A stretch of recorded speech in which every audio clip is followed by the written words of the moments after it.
What if Tesla and SpaceX had both failed? What if Elon Musk, the man who dared to launch a car into space, had gone completely broke instead? In 2008, that was not a distant fear, it was his terrifying reality. Most people see Elon today and think of billions, rockets, and memes. But back then, he was weeks away from losing everything.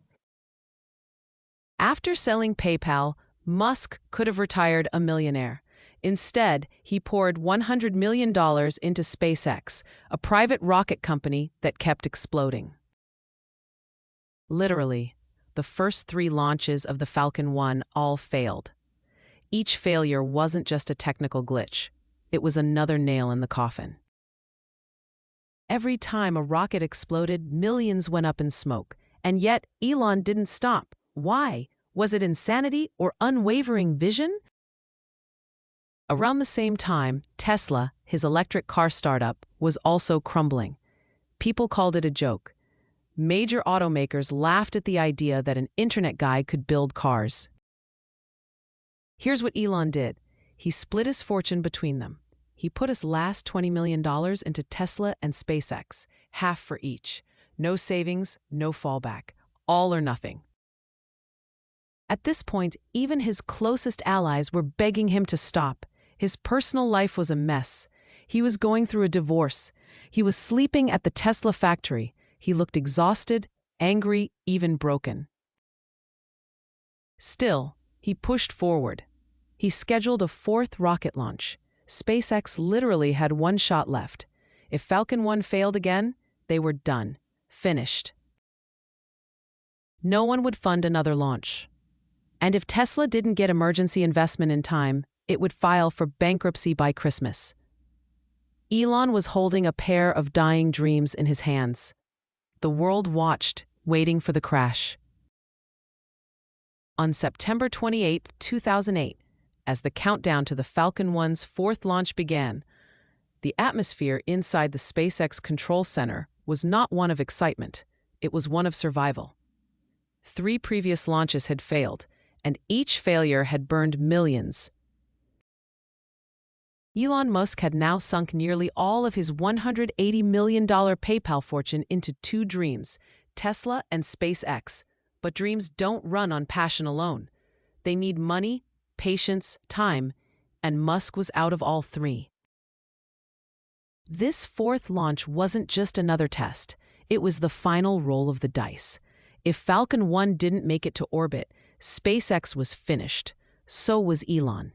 He had poured over $100 million into SpaceX alone. Investors were gone. His personal finances were collapsing. In fact, he was already borrowing money from friends just to pay rent. The pressure wasn't just professional, it was existential. If this rocket failed, he wouldn't just lose companies, he'd lose everything. And so everyone watched as the engines fired. The rocket rose, the boosters separated cleanly, the telemetry held, and then it happened. Success. Falcon 1 reached orbit. For the first time in history, a privately developed liquid-fueled rocket had made it into space, against all odds, with almost no money left. With the world doubting every move he made, Elon Musk had done what the giants of aerospace couldn't. But here's the question. Why did that moment matter so much? Because within weeks, SpaceX signed a $1.6 billion contract with NASA to supply the International Space Station. The timing couldn't have been more critical. Without that launch, there would be no contract. Without the contract, no future. One perfect launch had saved the company, brought credibility, and most importantly, cash. But SpaceX wasn't the only company Musk was desperately trying to keep alive. Over at Tesla, things were even worse. The Roadster had been a nightmare to build. Costs were double what they planned. Production delays stacked up. Public perception was shaky. And worst of all, Tesla had only weeks of cash left. Musk had already laid off a large chunk of the team. The media was calling Tesla a rich man's toy project. But Elon was never one to walk away. That same December, while others were buying gifts and relaxing for the holidays, he was begging investors to believe in the vision. And on December 24, 2008, Christmas Eve, he struck a deal. A group of investors, led by Daimler and others, injected $40 million into Tesla. It wasn't just a business deal, it was a lifeline. In a single week, both SpaceX and Tesla were saved. Musk had pulled off the impossible. He went from near bankruptcy to having two companies alive and breathing. But again, why? Why risk everything? Why not walk away with the millions he had left after PayPal? Why go all in on rockets and electric cars? Because for Musk, these weren't companies, they were missions. He wasn't trying to get rich. He was trying to bend the future, to drag humanity toward a new kind of world. And that kind of vision, it doesn't come cheap. It demands everything. And in 2008, Elon Musk gave it. After clawing his way out of the edge of financial ruin in 2008, Elon Musk didn't slow down. He doubled down. While most would have taken a breath, counted their blessings, and maybe played it safe, Musk threw himself deeper into the fire. The $1.6 billion NASA contract gave SpaceX the lifeline it needed, but that was just the beginning. Now he had to deliver. Failure wasn't just embarrassing anymore. It would break the trust of a national space agency. And yet, instead of playing it safe, Elon pushed harder. Bigger goals, bolder deadlines, Falcon 9, Dragon capsule, reusable rockets. Each goal seemed absurd, but time and time again, he did what no one thought was possible. The question is, how? How does someone go from total collapse to revolutionizing two entire industries?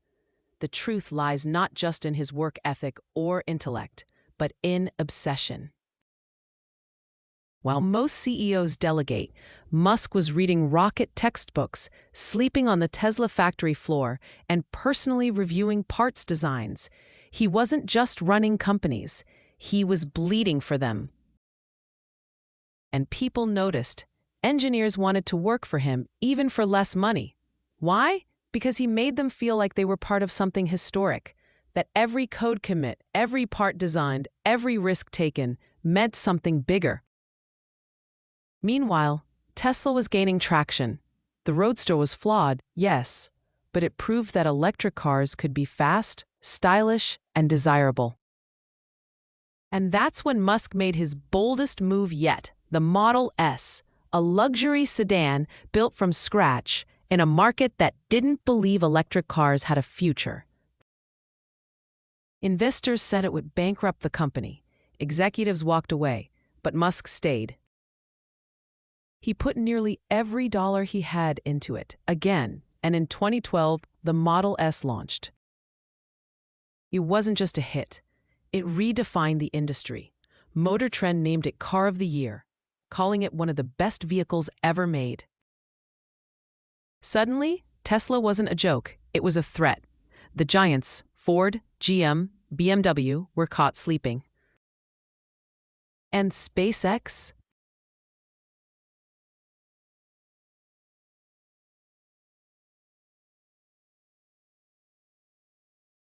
In 2015, they landed the first orbital-class rocket booster back on Earth.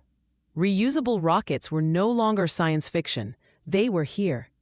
The cost of launching to space dropped dramatically. Elon Musk had officially changed the economics of space travel. But here's the thing. Even as billions started flowing in, even as headlines turned from mockery to admiration, Musk never lost the chaos. He pushed harder, risked more. Model 3 production nearly killed Tesla in 2018. Critics predicted another collapse. He worked 120-hour weeks. Slept under his desk, cried in interviews. Again, he refused to quit. And that's the real story. This wasn't just about building companies. It was about resilience, about obsession, about betting it all again and again, and daring the world to doubt him one more time. Elon Musk didn't get lucky. He didn't stumble into history. He dragged himself into it, kicking and screaming. So next time you see a Tesla on the road or watch a rocket land itself, ask yourself, would you have risked it all? Your fortune, your legacy, your sanity, for a vision only you could see?